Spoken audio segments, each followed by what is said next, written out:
Fires pose an increased danger to people and property. Informal settlements where unsafe heating appliances are sometimes the only source of warmth are the most affected. The city of Johannesburg has launched fire safety campaigns to prevent shack fires this winter.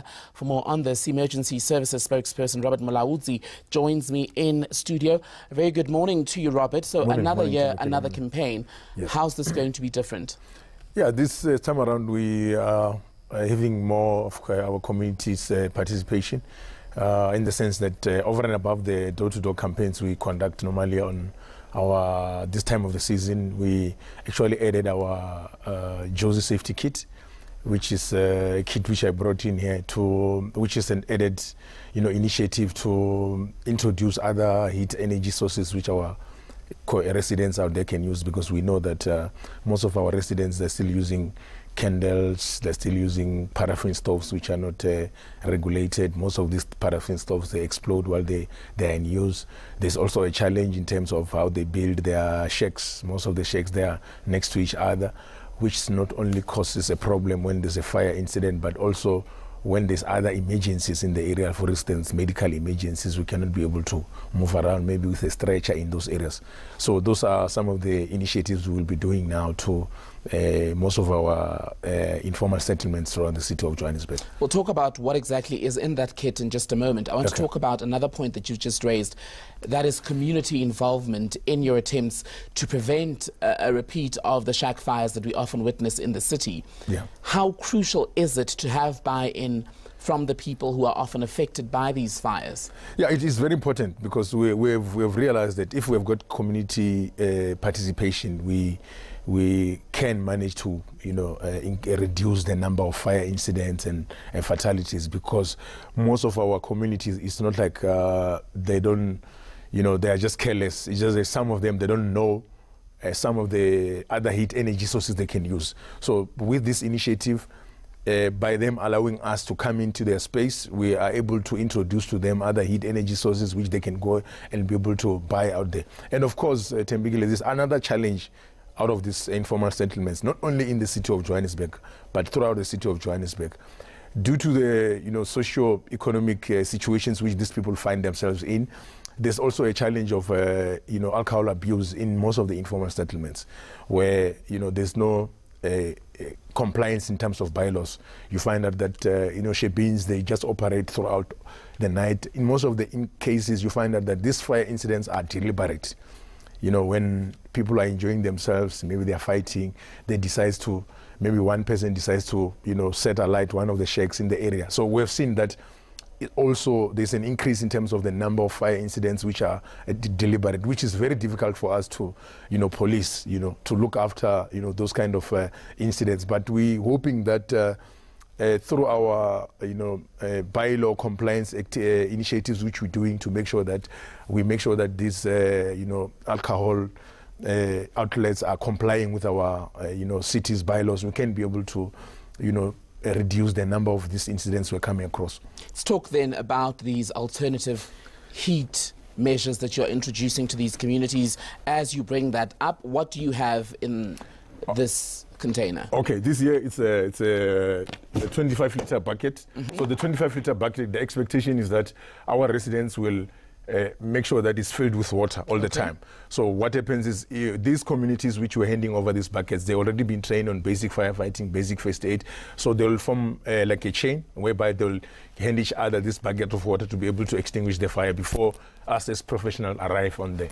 So on there, again, there's a challenge in terms of most of our residents in those areas, they're using candles. So candles, it's either they don't use it like this. They use it in a beer bottle or a cold drink bottle, so which is dangerous. So this is a very simple way. You fill this with soil and you put the candle in the container. Yeah, so you just cut your candle into half. So what happens is, as the candle burns, as it reaches where the sand is, so it actually extinguishes itself. So you're not going to have a fire incident at home.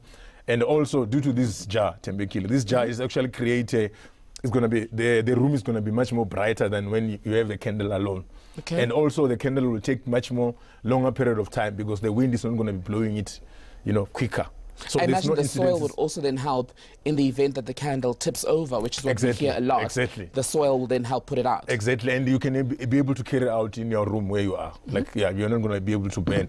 And this also, it's another initiative for us to say, over and above that, you can also have this one. This thing we're handing over, is you find it in a kit. It's a solar lantern light which you can recharge. I don't know whether it's charged. Oh, it's not charged. You solely charge it for about between 4 and 5 hours out there, and then you can use for about 8 hours inside your room. So now we're addressing the issues of people using, unsafe paraffin candles. And inside here we've got this is a fire retard spray. It works as a fire extinguisher. So what happens is you will, as soon as you, so while it's all just falling apart for a moment. Just bear with us. Okay. We're going to get through what Robert has for us here. This is a spray that you use to put out fires. Yes. So what happens is it's like when you at home, you'll have like a permanent place where you put your paraffin stoves to cook. All right. So you'll spray around that area. Okay. The reason why you do that with the spray, you're preventing, the fire. If there's a spillage of a paraffin or whatever, you're not going to have a fire incident. And this stove here, in most of our townships, it doesn't matter in Joburg, Khayelitsha, wherever, all over South Africa, there's a lot of irregular paraffin stoves which are in the market now, which are much more cheaper. Our residents all over the country are buying these stoves. And these stoves, most of them, they normally explode while in use. They don't have a safety feature like this, Tembekile. If you look at this, it's got a safety feature on it here. So if you're cooking here, what will happen here? If it accidentally falls while you're cooking, so the flame will be coming out here. Oh, okay. So this will trip it coming down, then it actually close that the flame which will be coming up here. Then you're not going to have a fire incident. And how does that help prevent an explosion? Yeah. So this one is just that it has been tested with the national regulator for compulsory specification. As you can see, there's got a homologation number on the side. So most of the paraffin stoves which you have now in the market, they're not tested by the South African Bureau of Standards and also the national regulator for compulsory specifications, which is an organization which tests the safe use of most of the paraffin stoves. Because if it's not a stove, it's a paraffin heater. We still have paraffin heaters in the market which our residents are still using. And also we've got a smoke detector which works as a early warning system. So this is actually an alarm. Even if Tembekile, you had a very good weekend, so it will be able to assist you to wake up in the morning.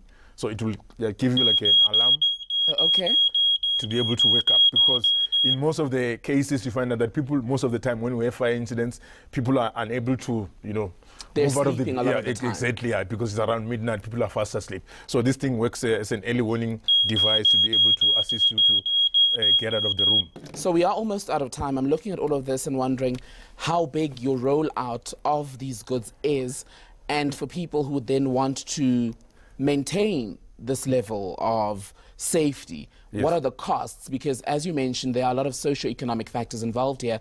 A lot of these communities are poor and people cannot afford the high-end products. So what happens is in most of the areas in the city of Johannesburg, which we know that we're coming across a number of fire incidents, what we're doing, we're handing over this kit as it is for free.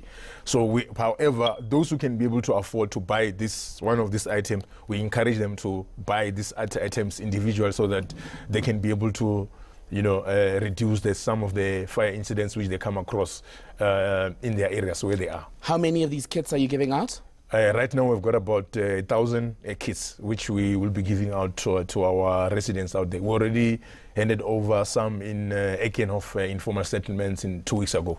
That's barely enough. So are we going to see more rollouts before the end of the winter season? Yes, that's over and above the door-to-door campaigns which we'll be doing. We'll be handing over these kits. We're just hoping that we'll be able to reduce the number of fire incidents which you come across throughout this winter season. And of course, our residents also will be informed about other heat and energy sources which they can be able to go and buy to be able to be safe at home. All right. Robert, thank you. That was Johannesburg Emergency Services spokesperson Robert Maluadzi and his alarm joining us today to tell us about their campaign as they try to keep residents mostly of informal settlements safe this winter. As we know, this time of the year is notorious for those shack fires that often claim lives and property. We're going to bring you more news here on ENCA in just a short while. Stay with us.